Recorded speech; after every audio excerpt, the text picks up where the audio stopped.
Tony Takitani. El nombre real de Tony Takitani era verdaderamente Tony Takitani. Debido a su nombre, en el registro civil figuraba, por supuesto, Tony Takitani, ya que tenía las facciones muy pronunciadas y el pelo rizado.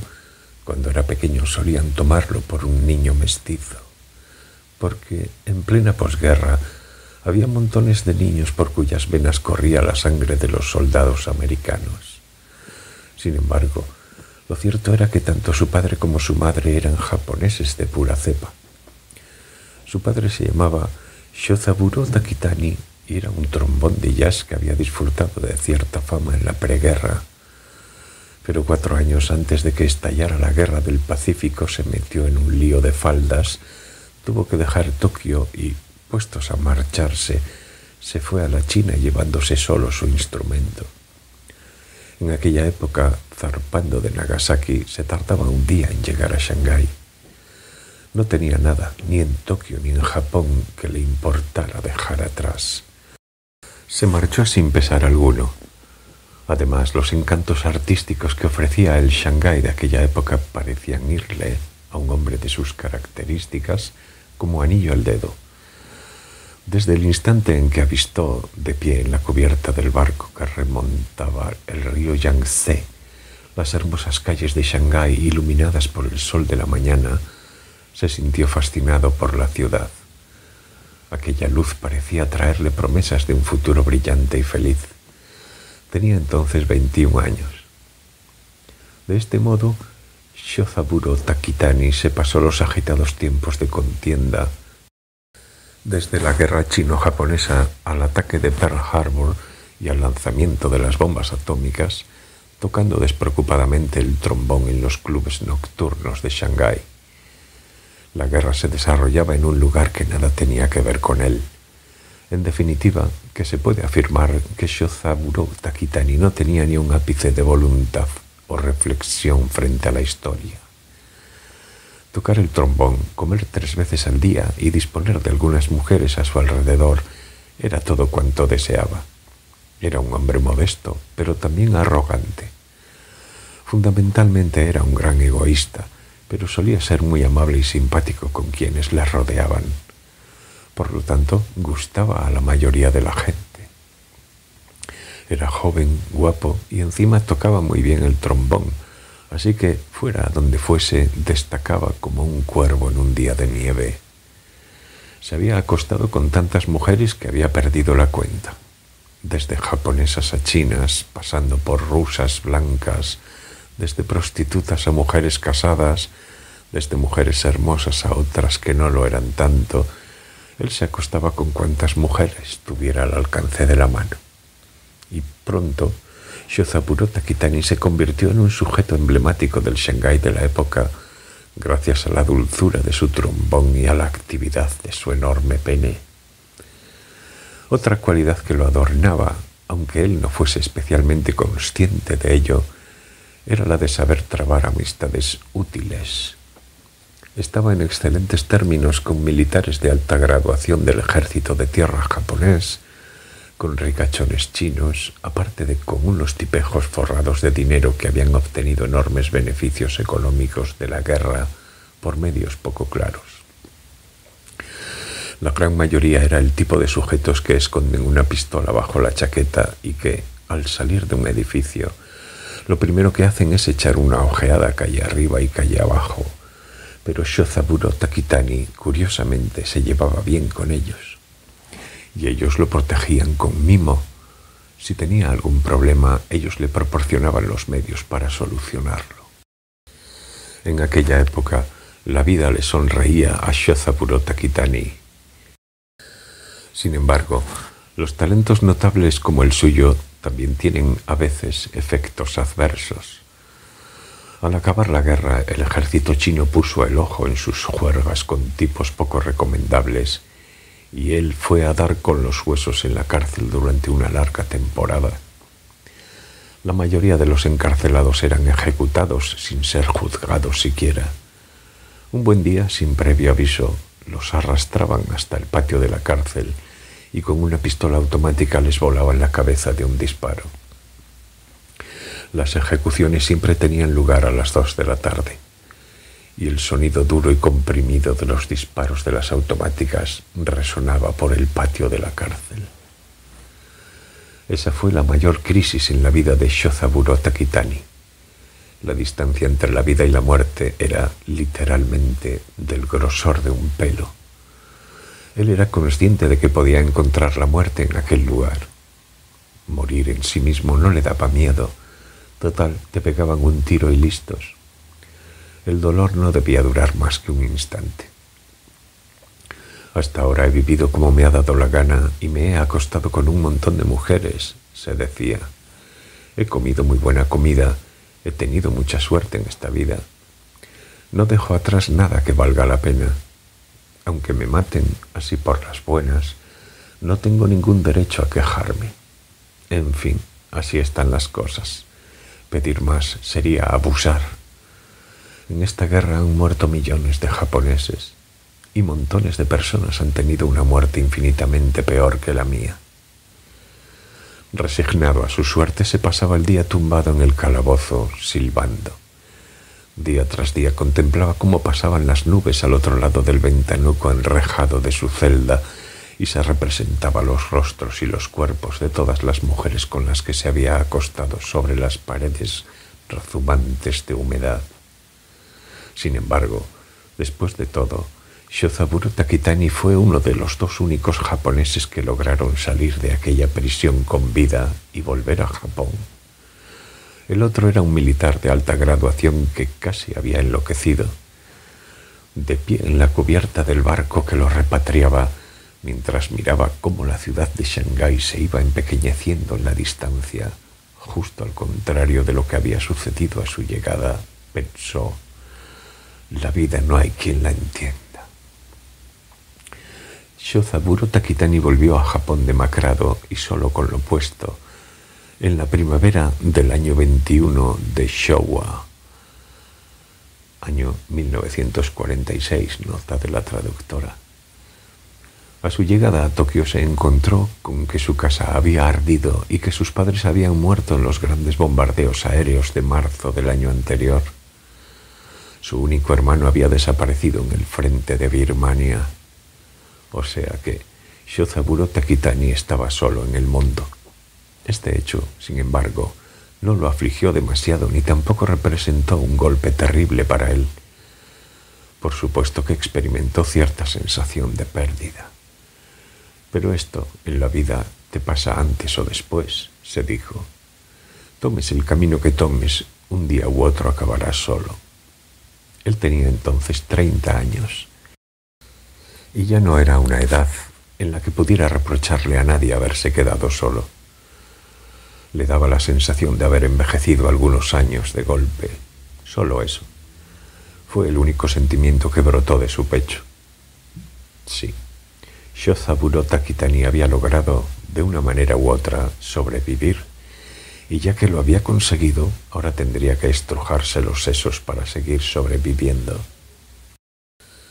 No sabía hacer otra cosa, así que llamó a sus antiguos conocidos, formó una pequeña banda de jazz y empezó a recorrer las bases del ejército norteamericano. Allí hizo uso de su innato don de gentes y trabó amistad con un comandante amante del jazz. El comandante era un americano de origen italiano de Nueva Jersey, bastante buen clarinete. Como el comandante trabajaba en el departamento de abastecimiento, podía traerle de América todos los discos que necesitara. En sus ratos libres solían interpretar jazz juntos. Shozaburo Takitani frecuentaba también el cuartel del comandante y, mientras bebían cerveza, escuchaban discos de alegre jazz de Bobby Hackett, Jack Teagarden o Benny Goodman y se esforzaban en copiar sus frases. El comandante le proporcionaba, en cantidades que él quería, leche, chocolate y otros alimentos muy difíciles de conseguir en aquella época. Pues no son tan malos tiempos, pensaba Shozaburo Takitani. Se casó el año 22 de Showa, año de 1947, nota de la traductora. La novia era una pariente lejana por parte de madre. Un día se la encontró por la calle, fueron a tomar un té, intercambiaron noticias de la familia y hablaron de los viejos tiempos. Después volvieron a verse y pronto, no se sabe por qué, lo más plausible es que fuera porque ella se hubiese quedado embarazada, decidieron irse a vivir juntos. Esto es, al menos, lo que Toni Takitani había oído de boca de su padre. No sabía cuánto había querido Shozaburo Takitani a su esposa. Era una mujer muy bonita y callada, pero de constitución débil, le había dicho su padre. Al año de la boda nació un niño. La madre murió 3 días después del parto. Murió en un abrir y cerrar de ojos y fue incinerada en un abrir y cerrar de ojos. Tuvo una muerte muy tranquila, sin ningún conflicto, sin sufrir apenas. Murió consumiéndose lentamente, como si alguien a sus espaldas hubiera apagado la luz. Shozaburo Takitani no sabía cómo debía sentirse frente a aquella muerte. Se sentía perdido ante ese tipo de emociones. Era incapaz de comprender con exactitud qué significaba la muerte, y no podía deducir ni juzgar qué consecuencias le reportaría a él en concreto aquella pérdida. Lo único que podía hacer era asimilarlo como un hecho consumado. En consecuencia, tenía la sensación de que llevaba una especie de disco plano metido en el pecho. Pero no tenía ni idea de qué tipo de objeto se trataba ni de por qué se hallaba allí. Solo sabía que llevaba aquello metido dentro y que le impedía pensar en otra cosa. Por esta razón, Shozaburo Takitani se pasó la semana posterior a la muerte de su esposa casi sin pensar en nada. Ni siquiera se acordó de su hijo, al que había dejado en el hospital. El comandante permaneció a su lado e intentó consolarlo. Todos los días bebían juntos en el bar de la base. El comandante lo aleccionaba. Le decía que tenía que ser fuerte, porque lo más importante en aquel momento era criar a su hijo como era debido. Shozaburo Takitani no comprendía de qué diablos le estaba hablando, pero asentía en silencio. El afecto que se desprendía de aquellas palabras podía captarlo incluso él. Luego el comandante le dijo, como si se le ocurriera de repente, que si estaba de acuerdo, él podía ser el padrino de su hijo. Sí, porque, pensándolo bien, Shozaburo Takitani todavía no había dado ningún nombre a su hijo. El comandante sugirió ponerle al niño su nombre, Toni. El nombre de Toni, lo mires como te lo mires, no parece muy adecuado para un niño japonés, pero si era apropiado o no, al comandante ni siquiera se le pasó por la cabeza.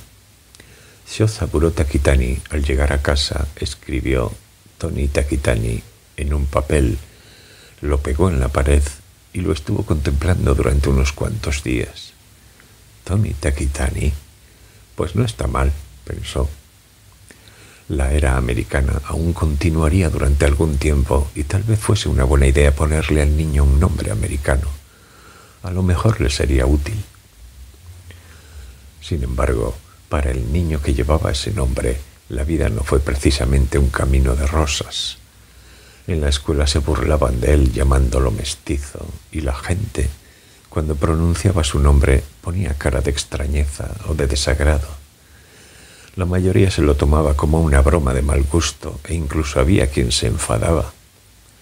Cierto tipo de personas, por el mero hecho de estar frente a un niño que se llamara de ese modo, sentía como se le abrían las viejas heridas del pasado. Todo esto hizo de Toni Takitani un muchacho con una marcada tendencia a encerrarse en sí mismo. No trabó una sola amistad que pudiera considerarse como tal, pero este hecho no parecía afectarle demasiado. Para él, estar solo era lo más natural del mundo, o incluso una especie de premisa de su vida. Desde que tuvo uso de razón, su padre estaba ausente, de gira con la banda de jazz. De pequeño lo cuidó una empleada doméstica y a partir del último año de primaria empezó a apañárselas solo. Cocinaba solo, echaba la llave solo y dormía solo. No sentía soledad, Era más cómodo hacerse las cosas por sí mismo que tener a alguien encima todo el día. Shozaburo Takitani, después de la muerte de su esposa, fuera por la razón que fuese, no volvió a casarse. No hace falta decir que siguió teniendo una novia tras otra, pero jamás llevó a una sola mujer a casa. Tanto el padre como el hijo estaban acostumbrados a apañárselas solos. Su relación no era tan distante como cabría esperar de dos personas que vivan de ese modo. Sin embargo, ambos estaban muy avezados a la soledad y, por lo tanto, ninguno de los dos dio el primer paso para abrirle su corazón al otro. Simplemente no necesitaban hacerlo. Shozaburo Takitani no estaba hecho para ser padre, y a Toni Takitani tampoco le iba el papel de hijo. A Toni Takitani le gustaba el dibujo y se pasaba las horas encerrado en su habitación dibujando. Le gustaba especialmente reproducir aparatos. Con la punta del lápiz afilada como una aguja, plasmaba con asombrosa exactitud cada detalle de bicicletas, radios y todo tipo de máquinas. Incluso cuando dibujaba flores, captaba cada uno de los nervios de las hojas. Solo sabía dibujar de esa forma. En las demás asignaturas, sus notas no eran nada del otro mundo, pero en dibujo eran excelentes. Y en los concursos siempre solía ganar el primer premio.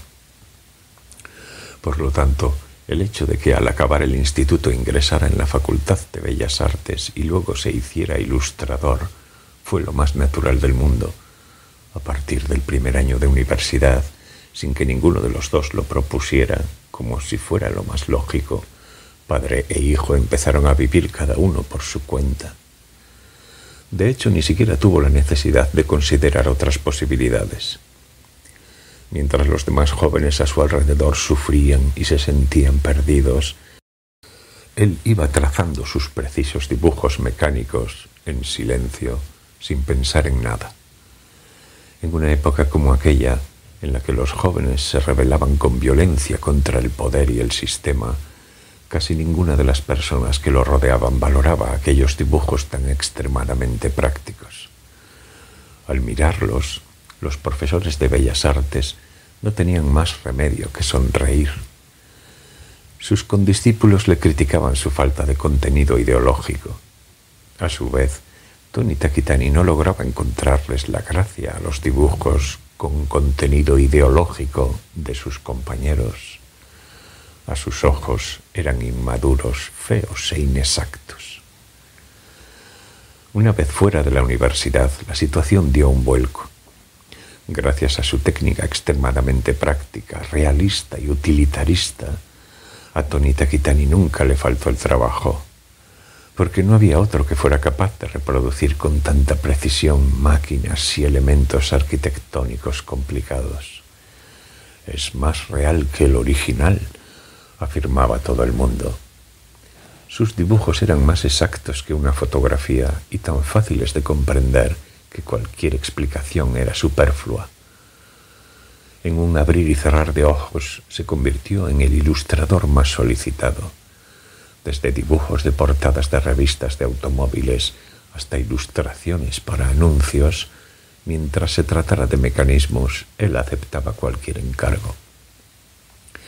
Trabajar le divertía, aparte de reportarle unos beneficios considerables. Mientras tanto, Shozaburo Takitani continuaba tocando incansablemente el trombón. Llegó la época del jazz moderno, llegó la época del jazz libre, llegó la época del jazz electrónico, pero Shozaburo Takitani siguió siempre con el viejo jazz. No era un músico de primera categoría, pero su nombre era bastante conocido y siempre tuvo trabajo. Podía comer comida buena, no le faltaban mujeres. Si consideramos la vida en términos de satisfacción o insatisfacción personal, la suya fue una de las más afortunadas.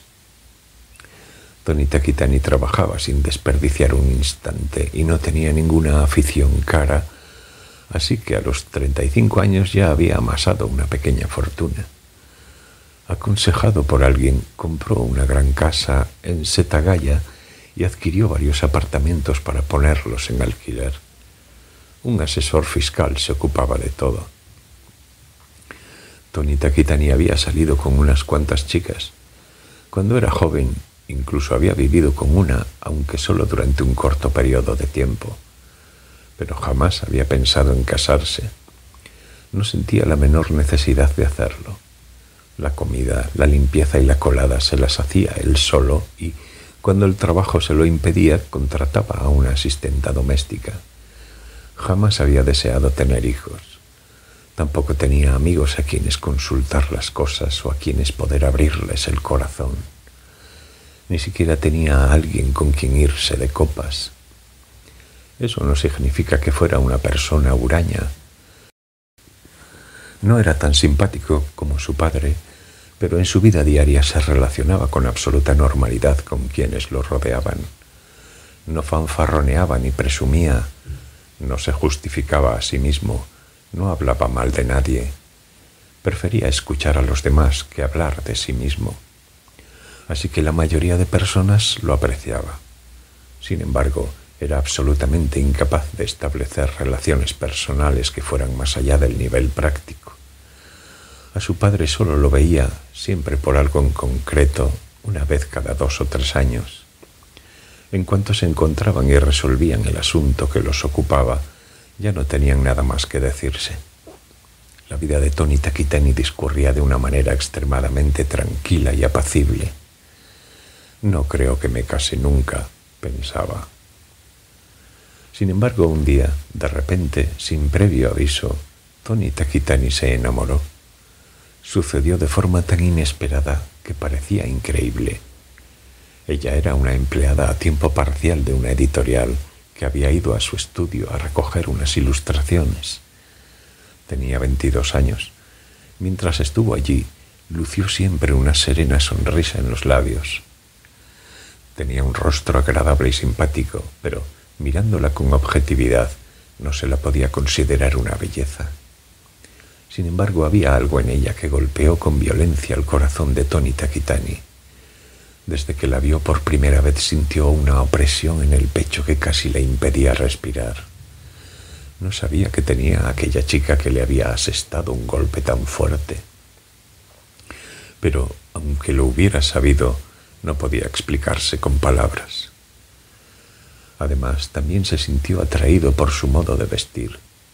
A él no le interesaba demasiado la ropa y apenas se fijaba en cómo iban vestidas las mujeres, pero, sin embargo, se quedó profundamente admirado al ver cómo aquella chica sabía llevar la ropa. Incluso puede decirse que lo conmovió. Había muchas mujeres que vestían con buen gusto, muchas que iban más elegantes que ella, pero el caso de aquella chica era diferente. Ella vestía con tanta naturalidad, con tanta gracia, que parecía un pájaro envuelto en un aire especial que se dispusiera a alzar el vuelo hacia otro mundo. Nunca había visto a alguien que llevara la ropa con tanta alegría. Incluso la ropa, al envolverla, adquiría una vida nueva.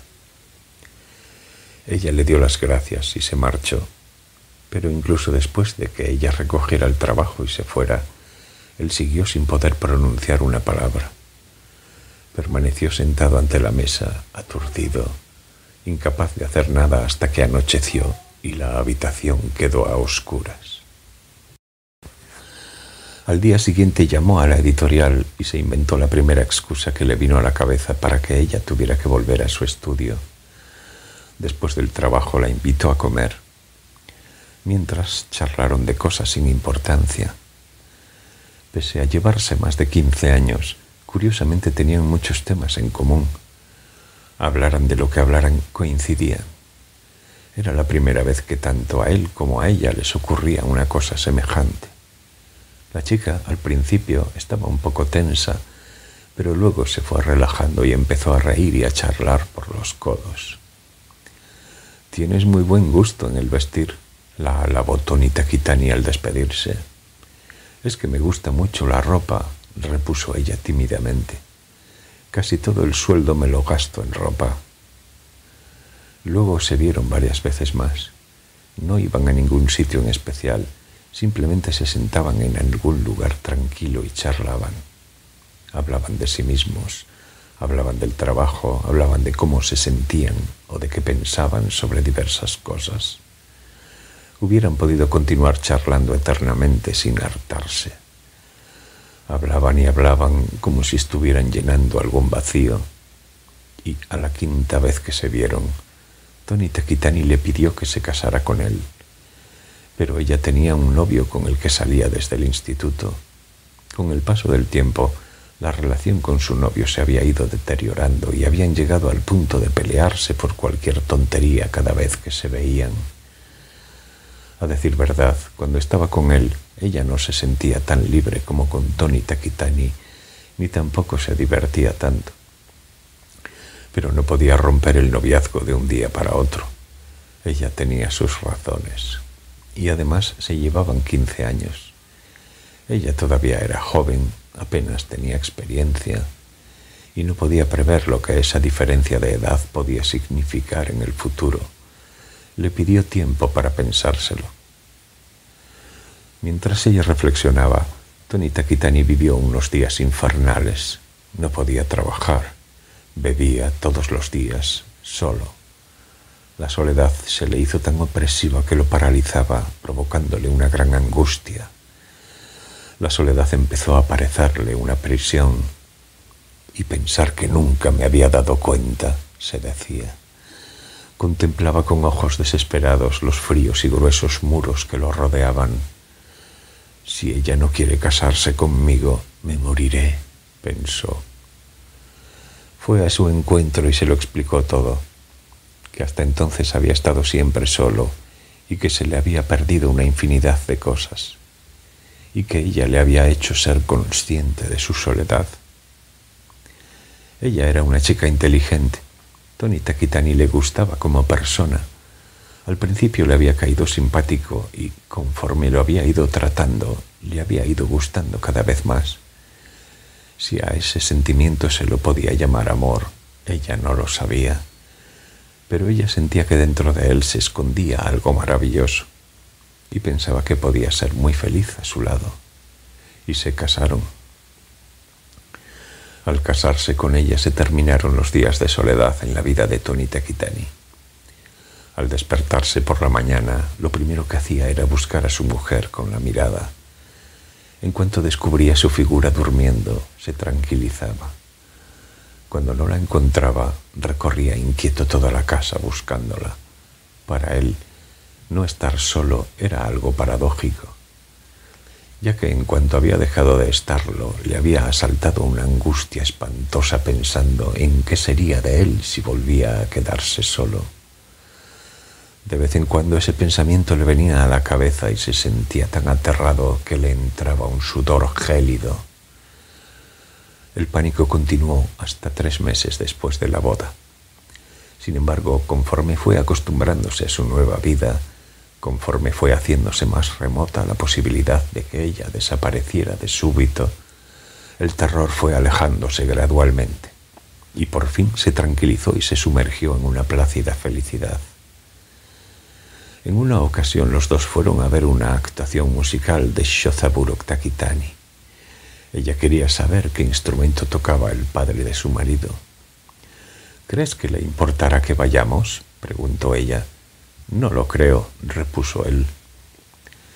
Y acudieron a un club de Ginza donde tocaba Shozaburo Takitani.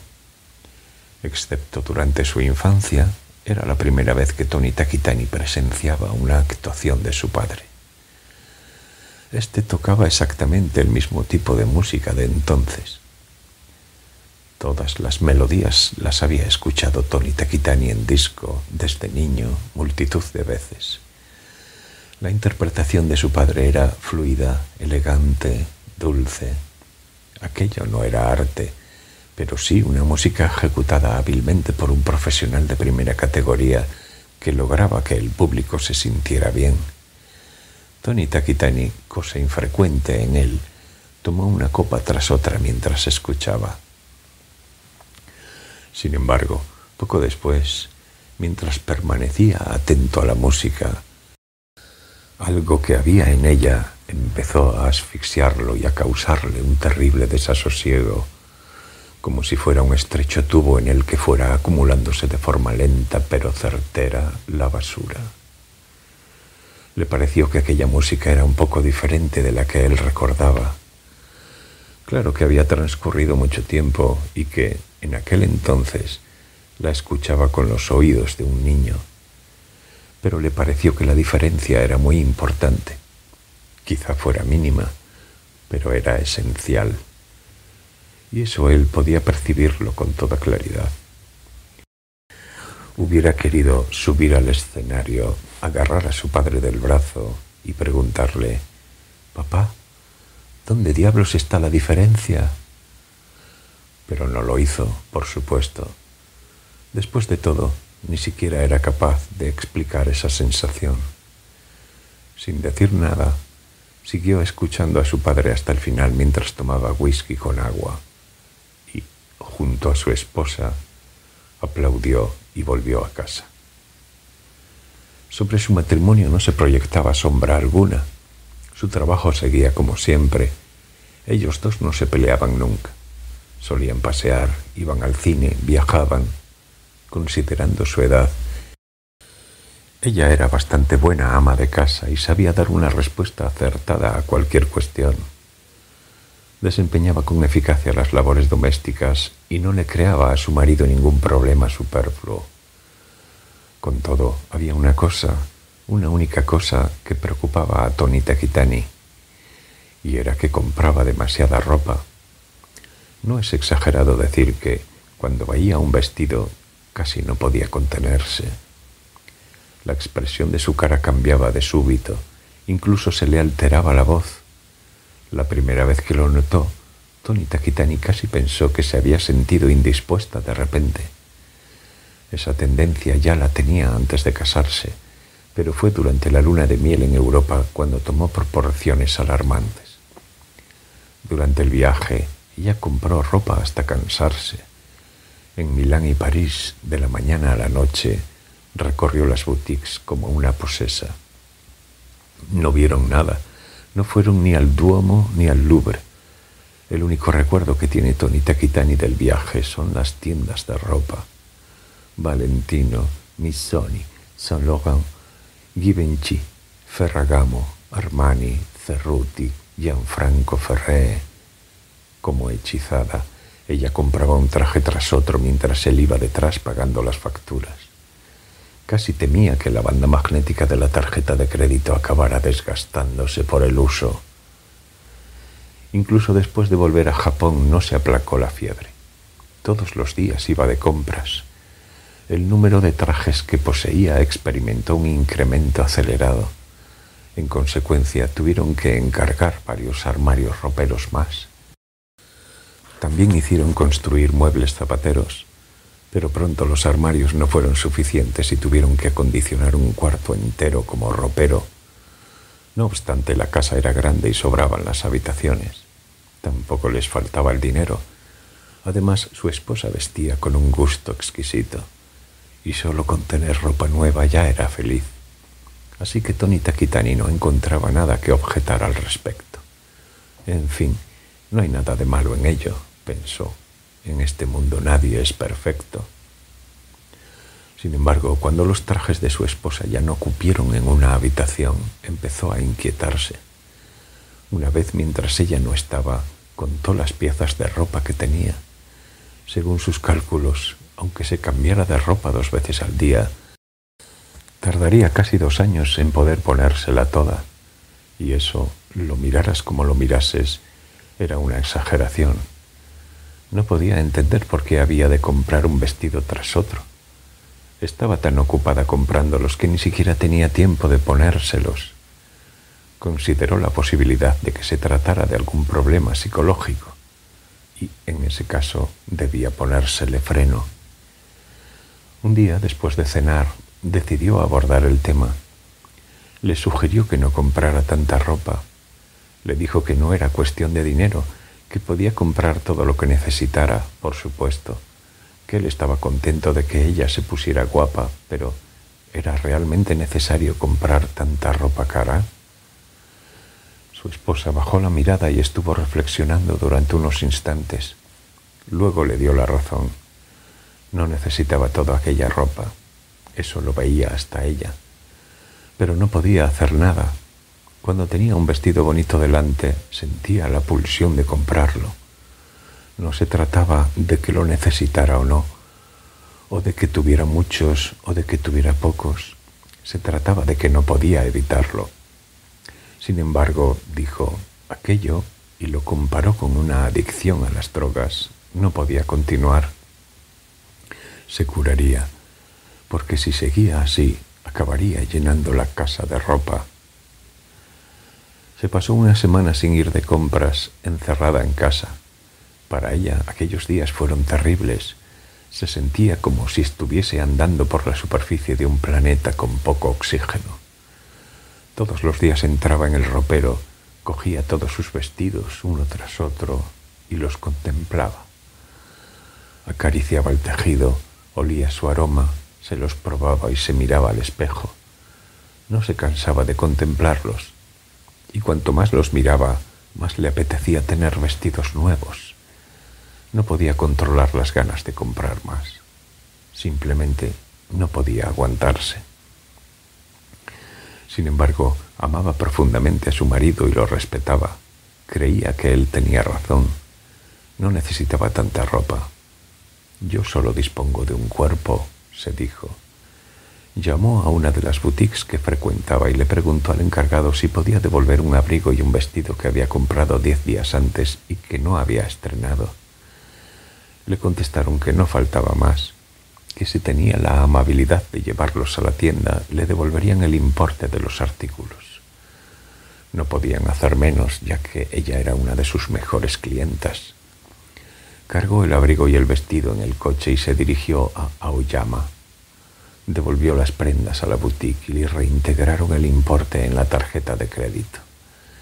Ella les dio las gracias, salió de la tienda, voló al coche intentando no mirar a su alrededor y emprendió el regreso a su casa pasando por la 246. Después de devolver la ropa sentía el cuerpo más liviano.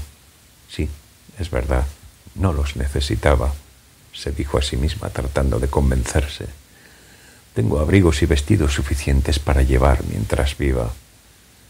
Pero mientras esperaba en una encrucijada ante el semáforo, no podía quitarse de la cabeza ni el abrigo ni el vestido. Su color, su forma, su tacto. Veía cada detalle de las prendas de ropa tan vívidamente como si las tuviera delante. Sintió como su frente se cubría de sudor. Acodada en el volante, aspiró una gran bocanada de aire. Cerró los ojos y al abrirlos vio que el semáforo ya había cambiado a verde. En un acto reflejo pisó el acelerador. En aquel momento un enorme camión, empeñado en cruzar con el semáforo en ámbar, embistió a toda velocidad el lateral del Renault 5 de color azul que ella conducía. No tuvo tiempo de sentir nada. A Toni Takitani solo le quedó una habitación llena de trajes de la talla 36. Contando únicamente los zapatos, había 112 pares. No tenía ni idea de qué haría con todo aquello. No quería guardar hasta el fin de los tiempos lo que había llevado su esposa, así que para desprenderse de los accesorios, llamó a un comerciante del ramo y le pidió que los llevara todos por el precio que le ofreciera. Las medias y la ropa interior las quemó juntas en la incineradora del jardín. Vestidos y zapatos había demasiados, así que los dejó tal cual. Después de los funerales se encerró solo en el ropero y se pasó allí de la mañana a la noche mirando aquellos trajes alineados, apretados el uno contra el otro. 10 días después del funeral, Toni Takitani puso un anuncio en el periódico solicitando una ayudante. Se necesita mujer de 1,61 m de estatura, talla 36 y número 35 de pie, muy bien remunerado, buenas condiciones laborales, rezaba la oferta de trabajo. El sueldo que ofrecía era excepcionalmente alto, así que a la entrevista que tuvo lugar en su estudio de Minami Aoyama se presentaron 13 candidatas. 5 de ellas mentían de modo ostensible respecto a su talla. Entre las 8 restantes escogió a la que tenía la constitución física más similar a la de su esposa, una mujer de unos 25 años de rostro anodino. Vestía una blusa blanca sin adornos y una falda ceñida de color azul marino. Llevaba tanto la ropa como los zapatos pulcros y limpios, pero se veían bastante desgastados por el uso. Tony Takitani se lo explicó a la mujer. El trabajo en sí mismo no era difícil. Tenía que estar todos los días en el estudio de 9 de la mañana a 5 de la tarde y atender al teléfono, enviar ilustraciones, ir a recoger material y hacer fotocopias. Nada más. Pero había una condición. El hecho era que él acababa de perder a su esposa y que ésta había dejado una gran cantidad de ropa. La mayoría era nueva o casi nueva, y él quería que ella se la pusiera en horas de trabajo como si fuera un uniforme. Por eso los requisitos para conseguir el empleo eran la talla, la estatura y el número de zapatos. Quizás eso le sonara raro. También él era consciente de ello, pero en su propuesta no se ocultaba ninguna segunda intención. Él necesitaba tiempo para hacerse a la idea de que su esposa había muerto. Así de simple. En resumen, que era como si tuviera que ir ajustando poco a poco la presión atmosférica del aire que había a su alrededor. Necesitaba ese periodo de tiempo, y mientras tanto le era preciso que ella estuviera cerca de él vistiendo la ropa de su esposa. De esa forma, él iría tomando conciencia real de su muerte.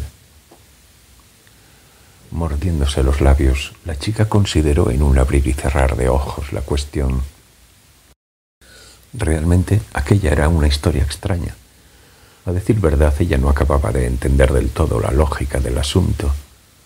Que la esposa de aquel hombre había muerto hacía poco, eso lo había entendido. Que había dejado un montón de ropa al morir, también. Lo que no lograba comprender era por qué razón ella tenía que trabajar vestida con aquella ropa delante de él. De ordinario, cualquiera pensaría que allí se ocultaba algo raro. Pero no parece mal hombre, se dijo. Se notaba por su modo de hablar.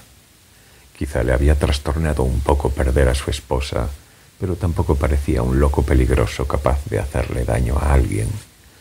Además, y por encima de todo, ella necesitaba trabajar. Se había pasado los últimos meses buscando un empleo. El mes siguiente se le acababa el subsidio del paro, y entonces se encontraría en serias dificultades a la hora de pagar el alquiler del piso. Posiblemente no volvería a encontrar nunca más un trabajo tan bien remunerado. Aceptó. Le dijo que había algunos aspectos que no le habían quedado claros, pero que posiblemente sería capaz de desempeñar su cometido. Podría, sin embargo, enseñarle la ropa antes. Pensaba que era mejor comprobar que de verdad fuera de su talla. Él repuso que no faltaba más. Llevó a la mujer a su casa y le mostró la habitación llena de ropa. Excepto en los grandes almacenes, era la primera vez que la mujer veía tanta ropa junta. Y toda, eso se apreciaba a simple vista, era ropa de primera calidad que debía de costar una fortuna. De un gusto, además, irreprochable. Era una visión cegadora. La mujer sintió que le faltaba el aire. Los latidos del corazón se le aceleraron sin motivo. Se parece a la excitación sexual, pensó ella. Tony Takitani le pidió que se la probara. La dejó dentro del ropero y salió. Ella se sobrepuso y se vistió con los trajes que tenía más cerca. También se probó los zapatos. Tanto la ropa como los zapatos le iban tan bien como si hubieran sido hechos a medida para ella. Los fue tomando en las manos y los contempló. Los acarició con la punta de los dedos, aspiró su aroma.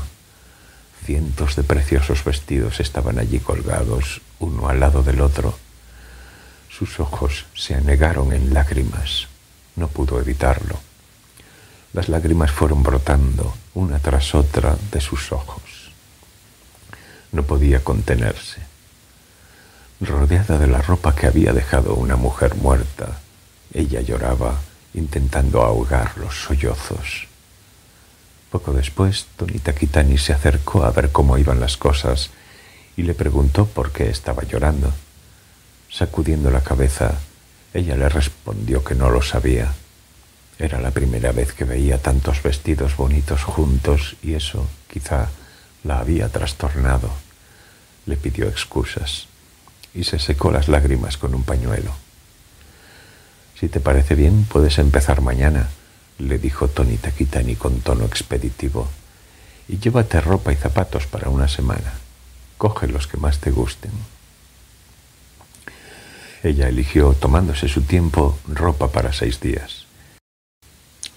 Luego escogió calzado a juego y lo metió todo en una maleta. Tony Takitani le dijo que se llevara también un abrigo por si tenía frío. Ella escogió un cálido abrigo de cachemir de color gris. Era ligero como una pluma. Nunca había tenido en las manos una prenda tan liviana. Después de que la mujer se marchara, Tony Takitani entró en el ropero, cerró la puerta y permaneció unos instantes mirando vagamente los trajes que había dejado su esposa. No lograba entender por qué aquella mujer se había echado a llorar al ver la ropa. Para él, aquellos vestidos no eran más que las sombras que había dejado su esposa. Una serie de sombras de la talla 36 que se sucedían, una tras otra, colgadas de las perchas. Parecían unas muestras reunidas y colgadas en aquel lugar de las ilimitadas, teóricamente al menos, posibilidades que comprende la vida del ser humano. Aquellas sombras estaban adheridas antes al cuerpo de su esposa, recibían su cálido aliento, se movían junto a ella. Sin embargo, lo que en su momento tenía ante los ojos, una vez perdida la raíz de la vida, no era más que una sucesión de sombras miserables que se iban marchitando minuto a minuto. Se trataba solo de vestidos usados, desprovistos de significado. Mientras los miraba, sintió que cada vez se le hacía más difícil respirar. Los diferentes colores volaban al viento como el polen y penetraban en sus ojos, sus orejas, sus fosas nasales.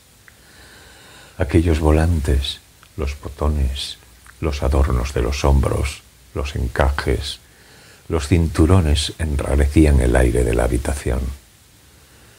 El olor de la gran cantidad de sustancia antipolillas batía el aire sin hacer ruido, como incontables y minúsculas alas de insecto. De repente se dio cuenta de que, en ese momento, odiaba aquella ropa. Se recostó en la pared, se cruzó de brazos y cerró los ojos. La soledad se había infiltrado de nuevo en él como un tibio caldo de oscuridad. Ya todo ha terminado, pensó. Haga lo que haga, ya todo ha terminado. Llamó a casa de la mujer y le dijo que olvidara el asunto del trabajo, que lo sentía muchísimo, pero que ya no la necesitaba. Ella, sorprendida, le preguntó qué diablos había ocurrido. Él repuso que le sabía mal, pero que las circunstancias habían cambiado, que podía quedarse con todos los trajes que se había llevado y también con la maleta, pero que olvidara aquel asunto, que no se lo contara a nadie. Ella no entendía nada, pero conforme escuchaba fue perdiendo las ganas de seguir preguntando. Le dijo que muy bien y colgó. Al principio la mujer estaba enfadada con Tony Takitani, pero después acabó teniendo la impresión de que había sido mejor así. Desde el comienzo toda aquella historia había sido muy extraña. Era una lástima quedarse sin trabajo, pero ya se las apañaría. Fue desplegando con mimo, uno tras otro, los vestidos que se había traído de casa de Tony Takitani. Los fue colgando dentro del armario y metió los zapatos en cajas. Comparados con los recién llegados, sus viejos vestidos y zapatos se veían todos terriblemente miserables.